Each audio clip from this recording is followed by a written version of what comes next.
And welcome to another edition of the New Sports Outlaws podcast. As always, I am Neil and this is Danny. Danny, again, we seem to be a little distracted during our podcast time because we have another playoff baseball game on in the background. So, first of all, before we talk about that, how you doing? All good. Not going to be like last week where we had Mets and Yankees pretty much at the exact same time. We have the Mets game 3 today. Won't go as crazy live, but if some stuff happens, we'll be sure to tell you about it. But yeah, got a lot to talk about.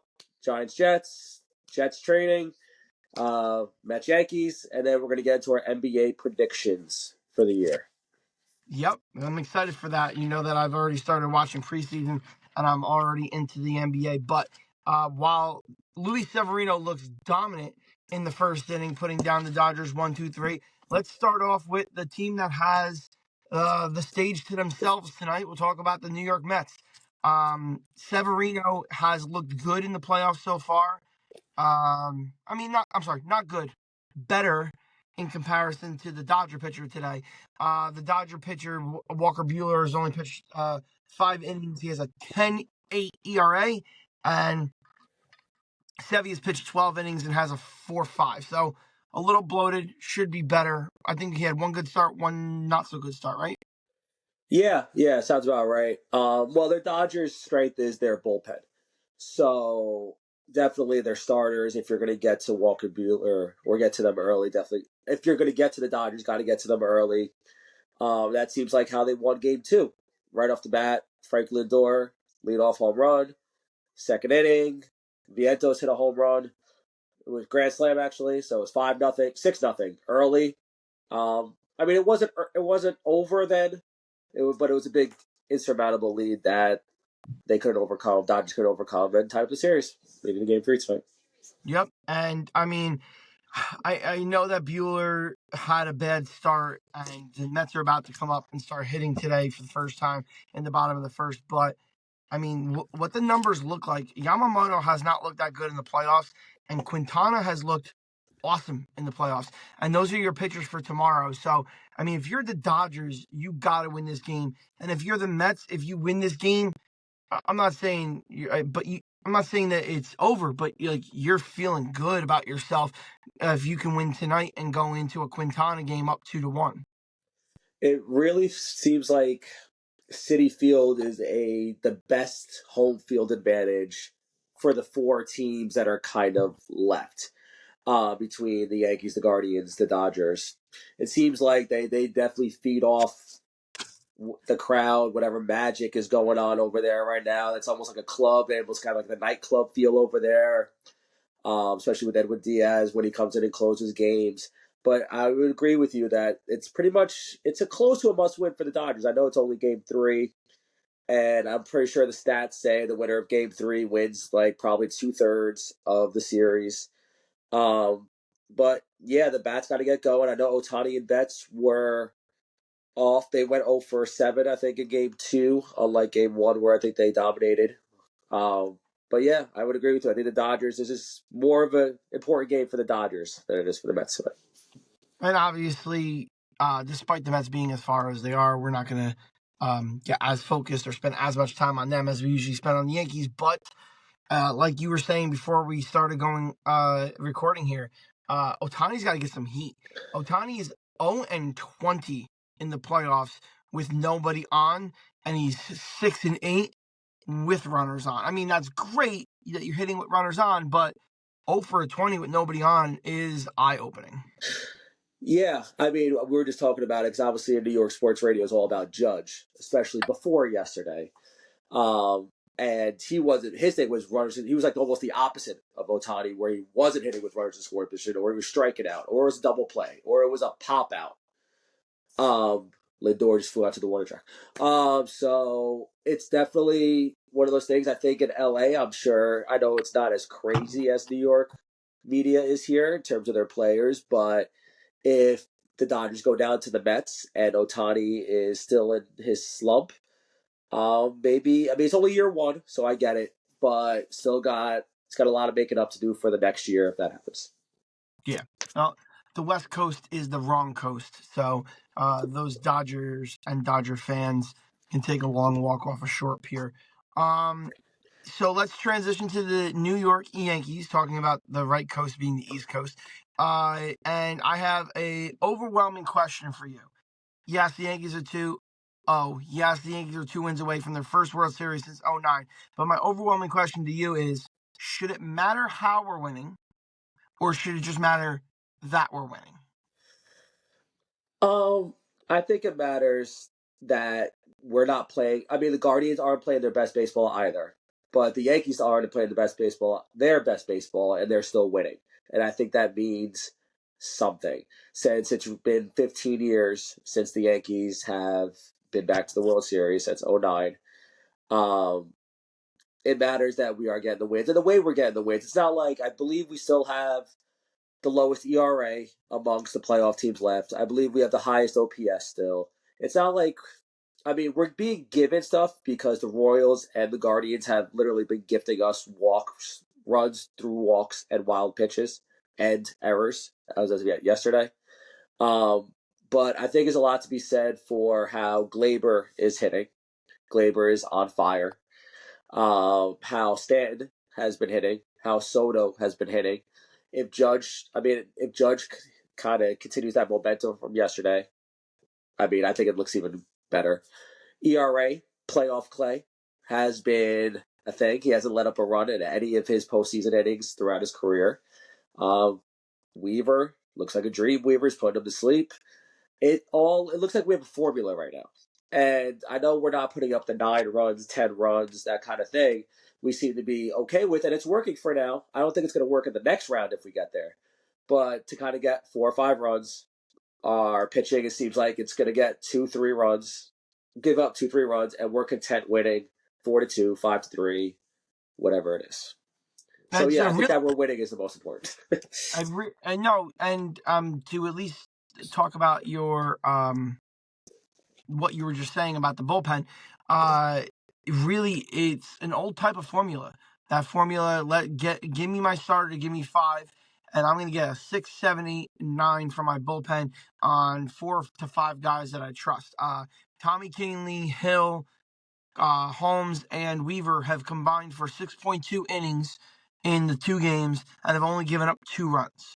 So it's really an old school type of field to it, as far as old school Yankees, 90s, 2000 Yankees, with a formula of getting the starter to give you 5 to 5 and a third, and then getting the bullpen to lock down the rest of the game. And they have been phenomenal. Knock on wood. Yeah, point to some of the offensive trends that you were talking about. Rizzo, I know it's only 2 games. Rizzo is batting almost. He's almost got a hit in every other at bat. He's batting 429. Soto's batting 500. Torres is batting 444. I like the lineup. The one thing I think you have to see happen is, if Rizzo's going to hit like this, Rizzo's got to bat fourth, and Wells has to get moved down to sixth. I understand not bumping up Stanton so you don't have Judge and Stanton back to back and you separate them by a lefty. But if that's the case, and if Rizzo's going to be able to stay in these games and power through the pain of his hand, I want Rizzo in the 4 hole and Wells in the 6. I think because Wells got a little banged up yesterday with that almost wild pitch that he made a miraculous Off his save arm. on. It was like a goalie over there. I think I read somewhere they might even give Trevino a start. And that kind of, Wells has been struggling as is. And if that bicep, because he got hit right in the bicep, is if it's really, I'm sure he's feeling it today. They might give Trevino a start. Um, and then they might bump Stanton up, and I don't know how they're gonna do the lineup, but I think I read that they might give Trevino a start, which is okay if Wells is really banged up and he's definitely not hitting right now. I'm fine with that for now, at least for a start, to see if Wells could get back to maybe just get a couple days rest in there. Yeah, maybe just a day to clear his head, and then like when he comes back, then it doesn't look so much like a demotion if you moved Rizzo up or if you bumped up Stanton. If they don't care about having the 2 righties in a row, then you could always just slide him in behind Rizzo and them, and it not be like so obvious that they're bumping him down in the lineup. But I'm excited for tomorrow. We got both teams on slate to play tomorrow. So Yankees game 3 in Kansas City and the Mets game 4 at Citi Field. Cleveland. Not Kansas Oh, City. I said Cleveland. Kansas All City. good. My bad. My bad. All good. My bad. I was trying to make sure I didn't say Indians, and The yet Indians. I said Kansas City instead of Cleveland. Um, so speaking of Cleveland, that could transition me into NFL, and I'll start with my general NFL stuff, and we'll get into the Giants and Jets after. But what do we think about Cleveland and Deshaun? Two things. One, Deshaun Watson, is he the worst starting quarterback in the league right now? And two, they're obviously looking to break up shop here. Is Myles Garrett the next one to get traded after Cooper was traded to the Bills? I think they would be smart if they want to trade Garrett, since he's probably a top 2 or 3 pass rusher in the league, and get, I guess, a first round pick. I don't even know what they would get for him. I'm assuming a first round pick. Pass rushers are come at a premium. So first or second round pick for him. Um, I want to know who the backup is. I guess it's Jameis, right? Is it Jameis in Cleveland? Yep. I don't know what's keeping him from doing some kind of change. I mean, I think he looked better. I didn't look at the full set. I think Watson hasn't been terrible, but it just seems like that they just lost after a loss. And even with that Philly game, Philly looked disgustingly terrible in that game. And Cleveland, you thought there was no chance. I think it was tied in the fourth quarter, but you knew that there was like zero chance that Yeah. Cleveland was going to win that game at any circumstances. Yeah, I don't. Watson maybe just up there with. I mean, I guess Bryce. Good thing Bryce Young got benched. Between one of the worst starters, maybe number 32 up there, Yep. or Agreed. behind Huntley. And you know who should make the play for Myles Garrett is the Detroit Lions after losing Hutchinson.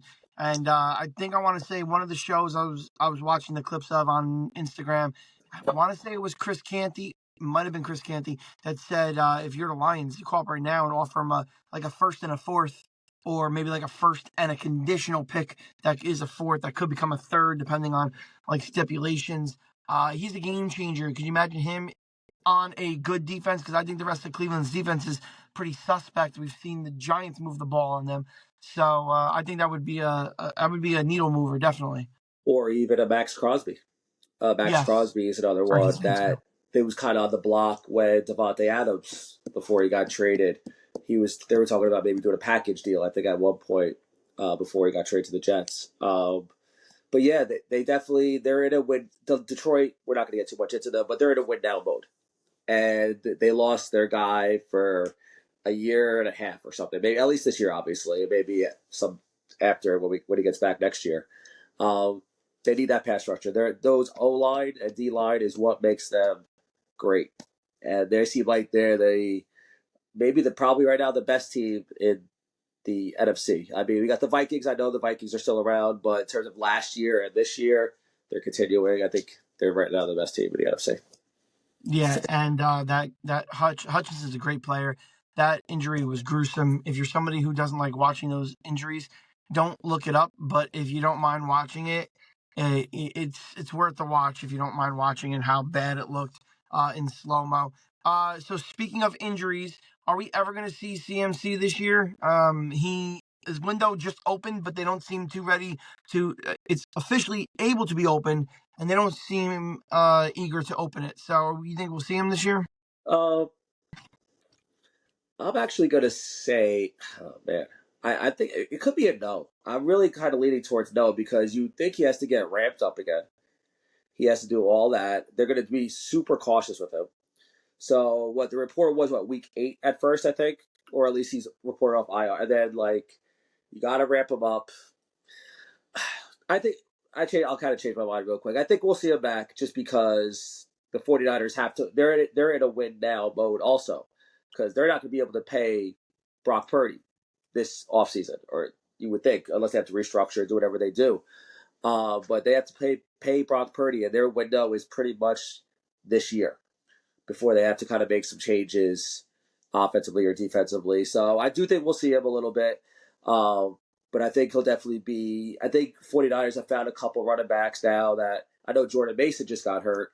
I'm not sure if he's out for a while, but then their other running back, I forgot his name, he ended up rushing for like 8 yards a carry in their last game Guerrero, also. I think his last name's Guerrero or something like that. Yeah, so and then he ended up rushing really well also.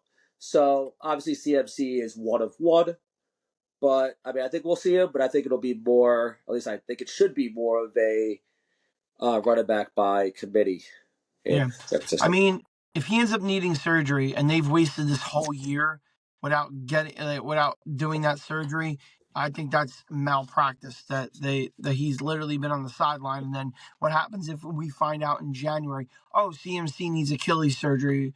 I was like, well, so we just wasted this whole year, and he won't be right for the start of next year. So I just think that would be malpractice.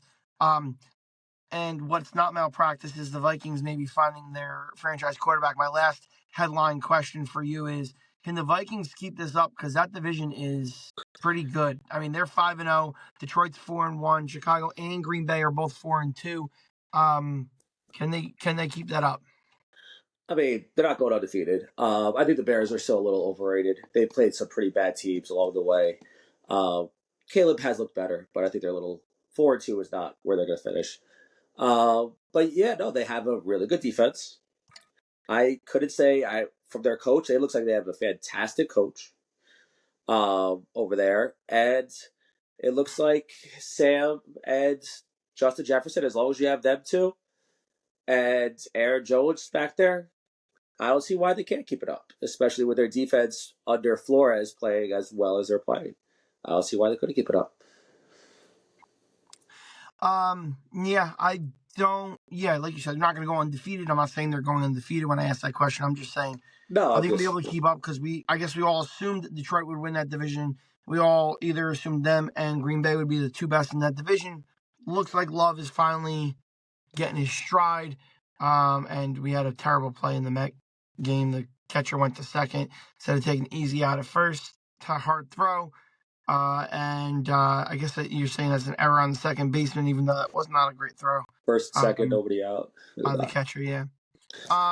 Okay, so we're gonna just quickly talk about the Giants. I mean, a minute or two at most, because I want to spend some time on the Jets, and we have extended basketball to go to today. Um, uh, First, you don't want to talk about the Giants. maybe the Giants' best player at any position is their right tackle, and he's now out for the year with a Liz Frank injury. It's just a tough blow. He's played less than half of the eligible games in the last 2 seasons, and I can still tell you him and Neighbors are probably the two best players on this team. So it is what it is. Depression sets in, and I'm ready to start tanking. Now, the more pressing issue I have to bring to your attention is Daniel Jones bless you, is Daniel Jones making a case to be brought back? I get he's going to get a cap hit, but Dan, in the last 5 weeks, he has only 2 interceptions. Granted, he's only got 6 touchdowns, but he's got 2 interceptions. He's throwing for about 250 yards a game, running for on average another 25 to 35 yards a game. The last 2 games specifically, he has 100 yards rushing. So is he making a case, even if the Giants want to draft a quarterback of the future, is he making a case for the Giants to figure out a way to have him come back and basically nurture the quarterback of the future? Well, Daniel Jones, I don't think they ever thought that he's going to be one to carry the franchise. I know at the time he got paid $40 million for the 4 years, but I mean, right now, I think with that, at least right now, I think it's in the teens of highest contracts. He's not going to be that guy that you could just. He's not going to throw for 300 yards. He's not going to have 3 touchdowns, whatever. He's doing what he did 2 years ago, which was not turn the football over. And no, he hasn't looked great. 1-13 in night games. At home, hasn't looked good. 7 points against the Bengals isn't going to cut it. But I mean, they missed 2 field goals.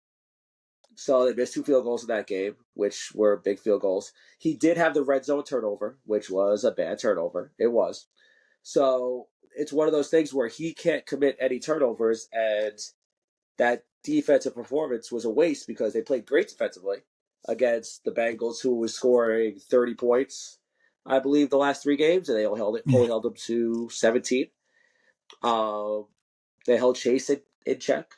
The running back looked good. Tracy, backup running back, looked good. Um, I just think that is one of those things that they don't have a lot of margin for error.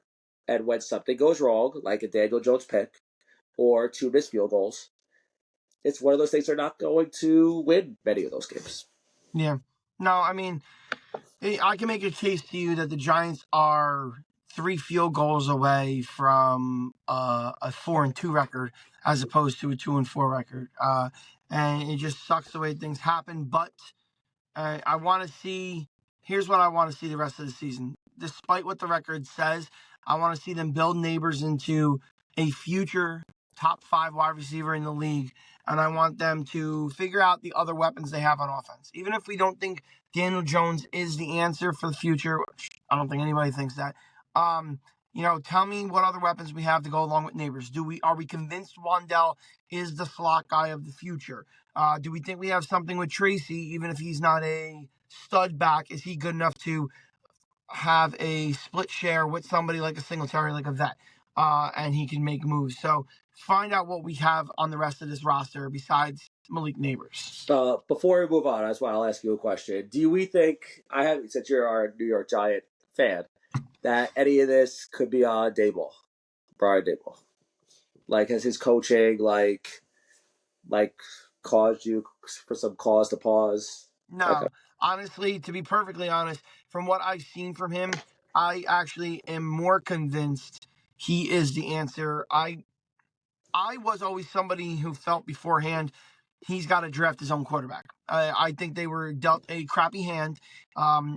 We're not capologists, but if you look at what they paid Daniel Jones, they really had no other choice. There was nobody else out there, and the Mets just gave up a run. And wonder if they would have Yeah, threw home. I wonder if Severino would have threw home. another Anyway, Sevy, not very good fielding opportunity there, and he bounced off his arm and rolled to shortstop, first and third, one out. 1-0. 1-0. Yeah, I was back to Daboll. I was always somebody who thought that he should get the right to draft the quarterback he wants. He obviously, if you watched Hard Knocks, wanted a quarterback in this draft. It was going to either cost too much or wasn't possible. The ones that he could get his hands on. I would give him a shot. I would tell him, hey, listen, this is your shot. We're giving you, if we get, especially if the Giants get a top 5 pick, which I think is going to happen. This is your shot. Go get your quarterback, and you and Shane have another 2 to 3 years with him, and you're going to get that opportunity. Mr. Mara is not one of those owners that likes to change, and he's had a lot of change the last couple terms. So I feel like he's going to give Daboll and Shane every shot that he can. Speaking of not giving anybody any more shots, Mr. Robert Saleh, we talked about last week, is out of his job as the Jet coach. And what do they do this week? They trade for Devontae Adams. Hence why I didn't put it in our NFL headlines. Can he fit? He's not going to fix the blocking for Aaron Rodgers, right? He's not going to kick field goals for the Jets. He's not going to block. He's not going to, even though He's not going to help stop the run. Even though the defense played well in the second half, they still gave up 20 points in the first half to a depleted Buffalo team with no James Cook. And the Bills just got Amari Cooper, too. We didn't even mention that, but quick, Bills just got Amari Cooper. He's going to be definitely an upgrade. And I think this is just it's an all-in move by the Jets. And there's definitely just no excuse. I mean, I think it's great for Devontae, obviously, even though they're 2-4 and the Raiders are 2-4. But we know the Jets have a higher ceiling than they do. Garrett Wilson, I think he'll be maybe pissed at first, but I think he'll be good for him to learn from somebody that's played under. Did you see that? I see this guy with his hat off. Did he make a diving catch or something? Yeah, I mean, they scored another run on a sack fly, but they almost killed each other. Now you can Nice tell why play. my face. why my face was like that. He almost put his knee I'm watching the replay now. Ooh, he almost his arm too. right. That's why His my arm face was like almost. that. Oh, ooh. Taylor, Um, Taylor made a diving catch into the gap, and Starling Marte almost kneed him in the face, and then almost ripped his almost arm took off. off his arm. His arm is Yeah. almost dislocated. Um, yeah, no, I think the Jets they'll be better. I mean, I think they have the Steelers. I want to say this week. Yes. So it's definitely a big game. Steelers looks like they're starting Russell Wilson for whatever reason. Anyway, but yeah, they don't have any excuses. It's Devontae Adams. They got the line. Brees Hall was really good. If you tell me like Lazard and Wilson went over 100, Brees Hall went over 100, Rodgers did throw the interception until the end of the game, you would think they would have blown out the Bills. But the Bills really controlled that game. And if it wasn't for Rodgers Hail Mary, it would have been 20 to 10 and a half, and it's almost a blow with the Bills getting the ball. But they made it closer, and he threw a pick at the end. And they just have no excuses at this point. That's what it Yeah, is. I want to personally thank Mike Williams for screwing over the Jets and screwing over my weekly pod picks. I was on my way to my first winning week of weekly picks, and because the Jets couldn't win, I finished 2-2. So I guess I'll have to take 500 3-1. for my picks. Um, all right, so let's move to the picks or predictions that you and I are going to talk about real quick for the NBA. I'm excited for NBA. I watched the whole Knicks game the other day, although it was all reserves. It was enjoyable. I'm looking forward to this NBA season, and not to be too much of a homer, but you can see what team I root for when you look at my predictions for this year. Yeah, no, I'm definitely excited for basketball, even though I am a one of five Nets fans that are around. I'm still excited for basketball. Excited to be back, even to watch preseason. I don't watch preseason football really. I don't definitely not watching spring training baseball, but I'll watch some NBA preseason just to see what's going on and just to watch basketball. It's just very enjoyable to watch. Yeah. Dan, just really quick for our predictions.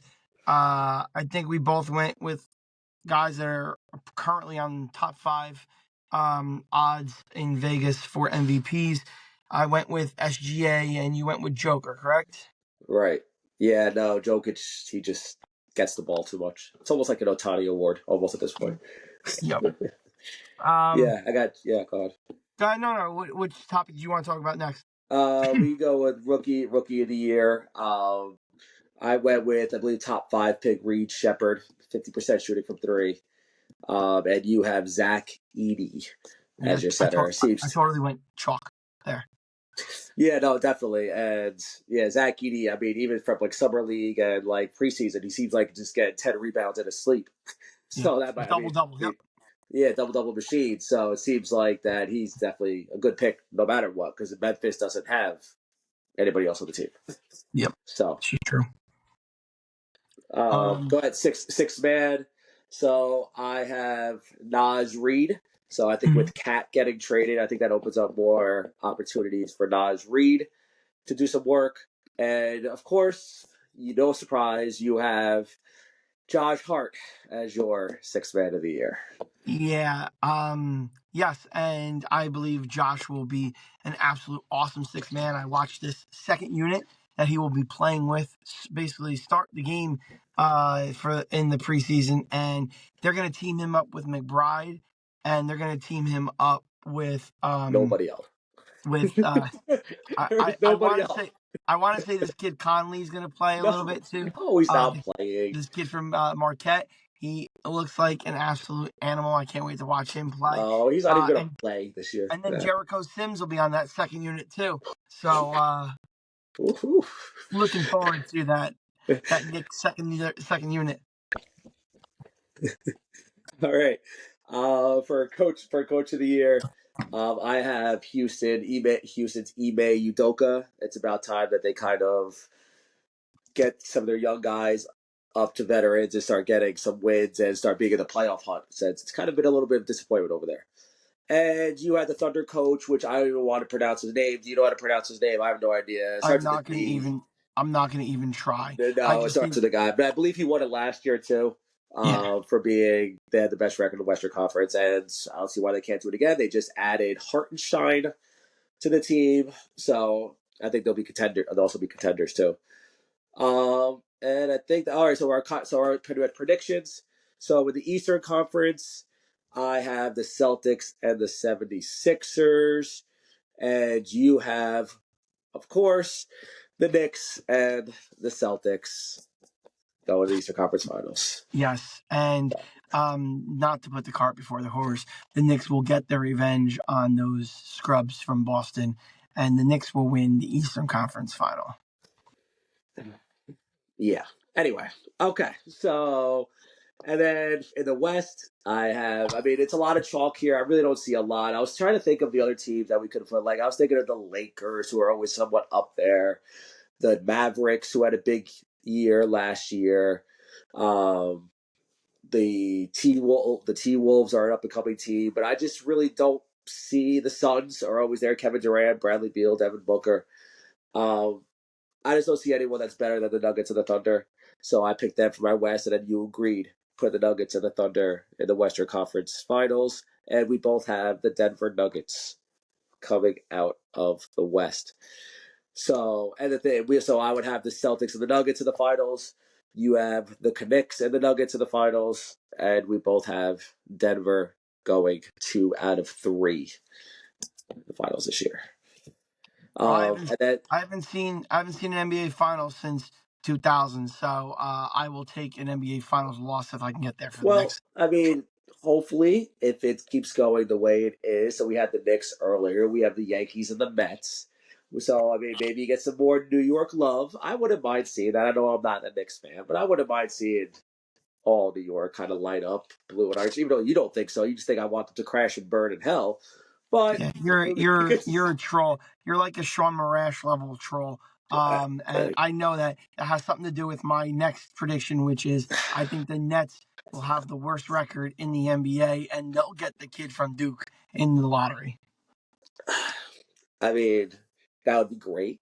Cooper Flag, it would be great. There's a lot of guys, but I mean, in the present, I kind of don't. I'm gonna watch the Nets most nights, and I don't want. I mean, no, I'm not that fan that's gonna want them. Do I want them to get Cooper Flag or the 2 kids from Rutgers that look great? Sure, I would, but that's next May, next June, whatever the hell the draft is. I gotta go through 8 months of just terrible basketball. I do think they're going to be a little bit better. I do.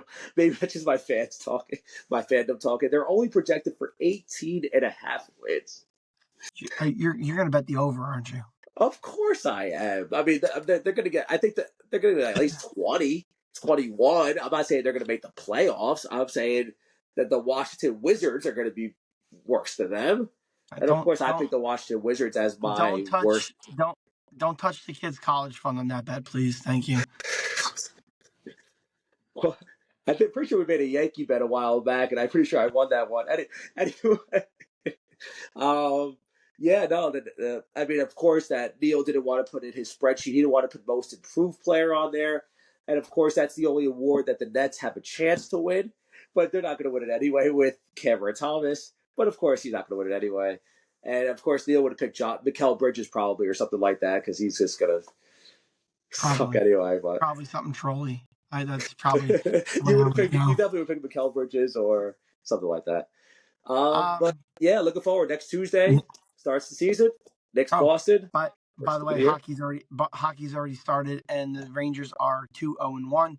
And I'll keep you updated on that as we move Yeah, keep on. me updated. Shesterkin looks phenomenal, but we'll see how the season goes. Dan, to wrap us up here, I'm just reminding everybody that we're going to have our picks coming out this Friday or Saturday. We'll try to do a reel or two in the near future. And we're having fun, and hopefully with this baseball, hopefully let's keep it going. It would be great for our podcast if we had a Subway Series to continue talking about. Yeah, so if we get to next Wednesday, I guess probably all the series have to be over by then. Yeah, because we have 3, 4, 5 usually every day. I think everything will be over by then. It'd be great to at least have the Yankees in there, at least for our sake. But Yankees Mets would be absolutely insane, especially around the New York area, and it's definitely a fun time to actually finally be a New York fan. Yep. So Um, say your yeah, goodbyes and yeah. So again, keep liking, subscribing to our Instagram, X, and our YouTube pages. We keep getting more followers every single day, which is great. Keep liking all the reels. Keep liking all the posts. Comment on the post, something we can talk about on future podcasts. So for this time, I'm Danny. This is Neil, signing off.